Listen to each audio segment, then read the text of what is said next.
Olá amigos do YouTube, estamos chegando com um novo programa. Eu me chamo Luiz Eugênio e no programa desta semana nós vamos conversar sobre as duas publicações da editora Trem Fantasma, que nos trouxe duas histórias publicadas na série L'Histoire lá na Itália.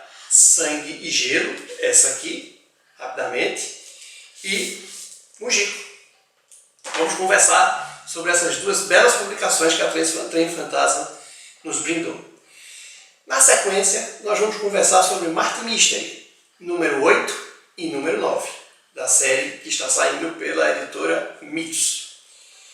E para finalizar, nós vamos conversar sobre o Tex 600, que no Brasil foi publicado em duas versões.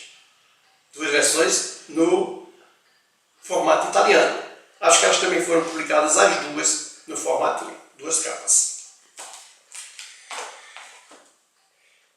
Nós também estamos no Instagram. Aproveitem, nos visitem lá, sigam o Vitrine dos Quadrinhos também no Instagram. Lá eu sempre procuro publicar informações das publicações da editora Bonelli aqui no Brasil. Lançamentos, campanhas no cartaz, pré-vendas, promoções. Enfim, esse universo das publicações Bonelli no Brasil. Amigos, sigam, curtam o vídeo, compartilhem o vídeo se vocês gostarem, divulguem o nosso trabalho, ajudem o Vitrine dos Quadrinhos. É muito importante também você se inscrever no nosso canal. E depois de inscrito, você aperta o sininho, porque aí o próprio YouTube vai notificá-lo dos nossos lançamentos. Agora vocês ficam com a vinheta de abertura do Vitrine dos Quadrinhos e na sequência eu retorno para a gente conversar sobre as duas publicações da editora Trem Fantasma.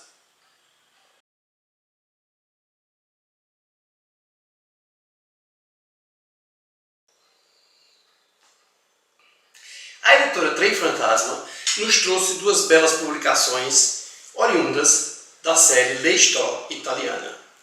A primeira, foram juntas, Sangue e Gelo, uma história da época da Guerra de Napoleão, e Mujico, uma história mais recente, século XX, um espião russo. Vamos conversar, vamos mostrar um pouco.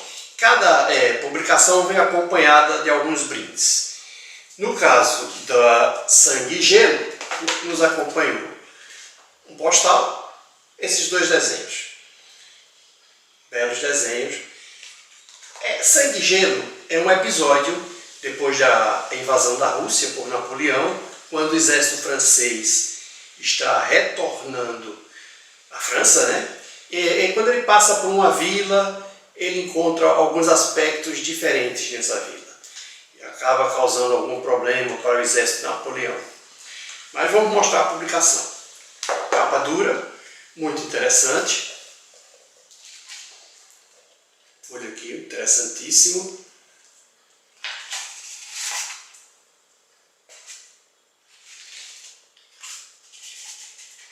Tem uma matéria, algumas matériazinhas na introdução da história, bem interessante, eu gostei.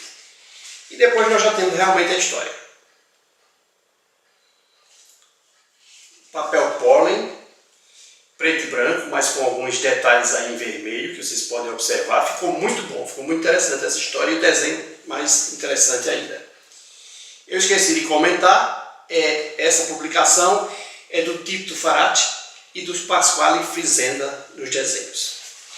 A gente pode continuar observando, você vai ver aqui, ó, que no final nós temos informações sobre os autores e mais desenhos. Temos alguns ensaios aqui. Eu achei essa publicação da editora Trem Fantasma belíssima, de altíssimo nível. Então esperamos que ela não pare nessas duas publicações e nos tragam outras novidades. E novamente a página Não tinha mostrado aqui o final, mais informações e a lombada que eu também não tinha mostrado. Então essa aqui foi a primeira publicação, Sangue e Gelo. A outra, Mujico, que é um espião russo, dizem que é uma versão russa do 007, então foi a outra publicação da editora Trem Fantasma. Essa tem uma outra capa, né? Ó, aqui, material belo. Essa publicação, vou mostrar novamente, é do Gianfranco Manfredi e com desenho do brasileiro Pedro Mauro. Olha aí o Mujico. Mesmo padrão de qualidade de Sangue e Gelo. Capa dura. Desenho.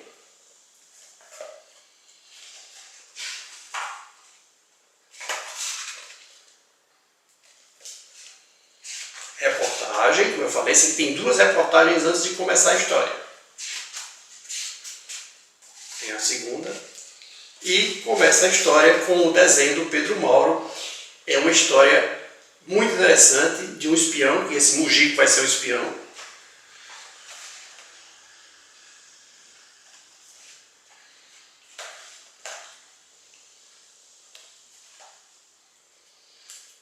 No final nós temos mesma coisa, mesma situação, ó. Informação dos autores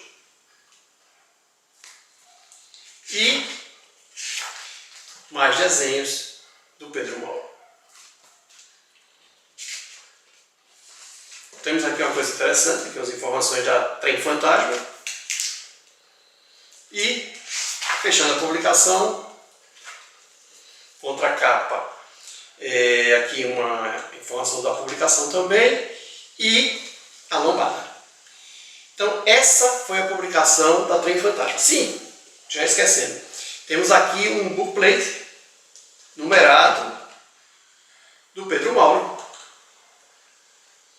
Então, cada publicação deve ser desenho. Esperamos que a Trem Fantasma, ela é uma editora nova, vai começar a fazer suas publicações aqui. Começou agora, esses foram os dois primeiros livros publicados pela editora. E esperamos que ela não pare nas publicações da editora Bonelli, tragam novas publicações da editora Bonelli. Amigos, era isso que eu tinha para falar. Fiquem agora com algumas imagens que eu vou colocar destas publicações e no retorno eu converso sobre Martin Mystery.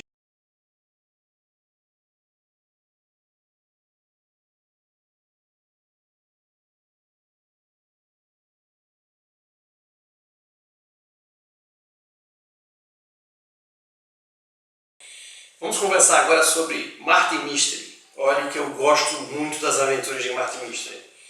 Para mim, é um dos melhores personagens da editora Bonelli.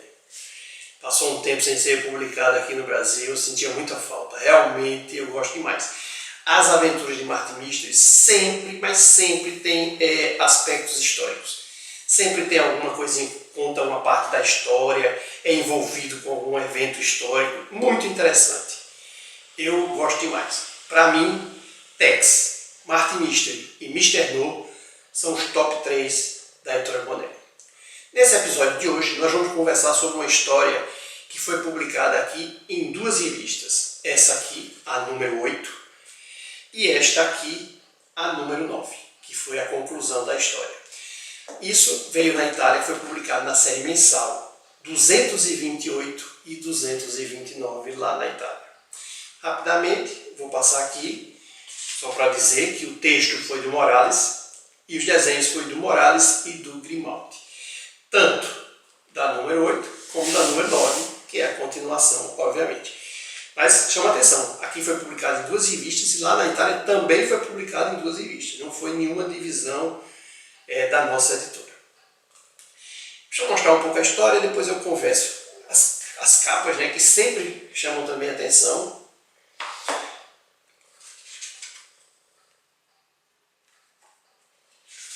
Sempre tem uma folha aí de rosto, tem algum aspecto, uma reportagem pequena aqui, algum detalhe, alguma coisa que é contada, às vezes da história ou do universo de Martin Mystery.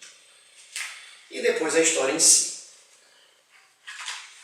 Isso tem tanto no número 8 como no número 9.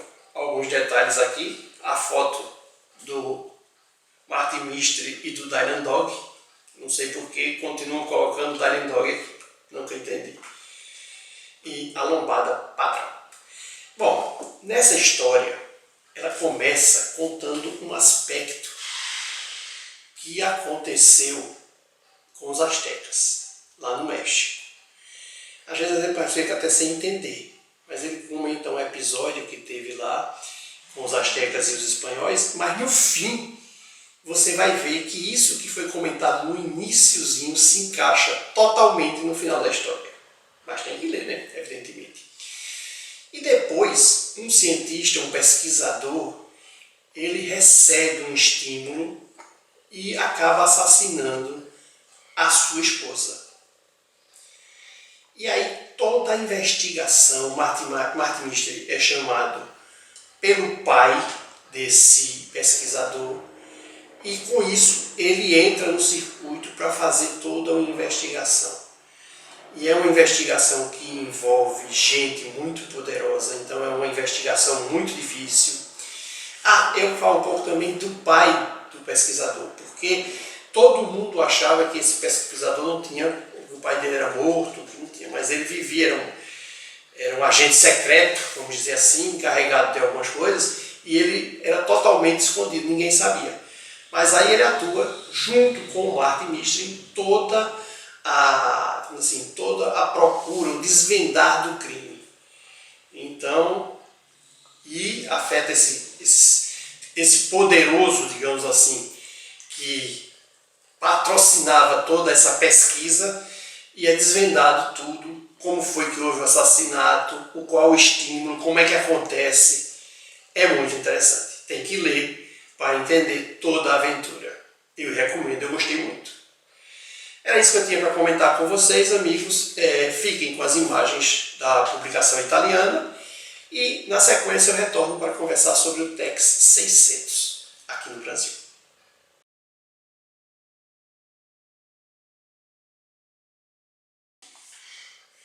Vamos falar agora sobre o Tex 600, que aqui no Brasil foi publicado com duas capas diferentes.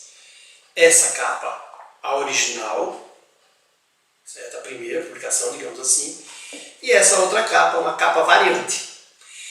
Foi publicado assim, tanto na edição do formato italiano, como na edição do formatinho. Certo? Parece-me que no formatinho ela não foi publicada colorida. No Tex, em formato italiano, foi publicada colorida. Todas essas que são assim, 600, 500, 400, são sempre comemorativas, e lá na Itália todas elas foram coloridas. O Tex mensal aqui no Brasil, por exemplo, o Tex 600, ele é originário do Tex 700. 100 episódios da série mensal foram publicados aqui no Brasil de outra forma. Então, nós estamos seguindo a sequência toda da série italiana já. Mas tem essa diferença de numeração. O nosso 600 foi publicado lá como 700. E foi em 2019, rapidamente, se eu não estou enganado, parece-me que a diferença é de 6, 7 meses, alguma coisa assim, próximo a isso. E rapidamente chega no Brasil essa edição comemorativa. Nesse episódio, nós temos o Tex ainda jovem, com aqueles amigos que ele tinha antes dele encontrar os seus parceiros atuais, né? E ele acaba encontrando o Urso Cinzento, que é o chefe da tribo. Eu vou até mostrar aqui que eu não tinha falado. O episódio, vocês podem ver aí, o Ouro dos Pawnees. É uma tribo que existiu nos Estados Unidos. Todas as histórias de Tex são nos Estados Unidos, ou pelo menos a grande maioria. E as tribos indígenas que são envolvidas nas histórias são todas tribos que existiam, que habitaram naquela época, na época da colonização, lá nos Estados Unidos, evidentemente. Nesse episódio, o Tex encontra o Urso Cinzento, ele salva a filha de Urso Cinzento e a partir daí ele consegue ter a gratidão de toda aquela tribo, e com isso ele acaba ajudando o cinzento e a sua filha Tezá a guardar. Eles são os protetores de um certo tesouro que os índios têm. Então ele ajuda, o índio ganha confiança, ajuda os índios, e desde essa época ele ajuda a manter esse tesouro guardado. Então nesse episódio vocês vão ver como é que ele passou a ser respeitado pela tribo e como se desenvolveu toda essa história de esconder o tesouro dos índios. Que o cinzento era o guardião desse tesouro. Amigos, era isso que eu tinha para conversar sobre Tex. Vou mostrar algumas imagens, a capa original italiana, e eu retorno para o bloco final do nosso programa.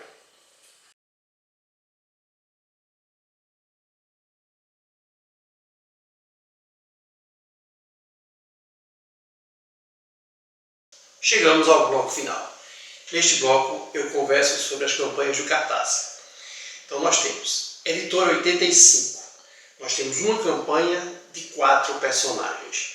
Lembrando, Dumpy, Mr. No, Nick Hyde e Morgan Lost. Nós temos esses 4 personagens no momento de campanha, mas vocês não precisam comprar os 4. Se não gostam de algum, podem comprar apenas os personagens que vocês gostam. Não tem nenhuma, existem vários combos, várias formas de ajudar, várias formas de participar. Temos a editora Grafite, com 2 campanhas e 2 personagens.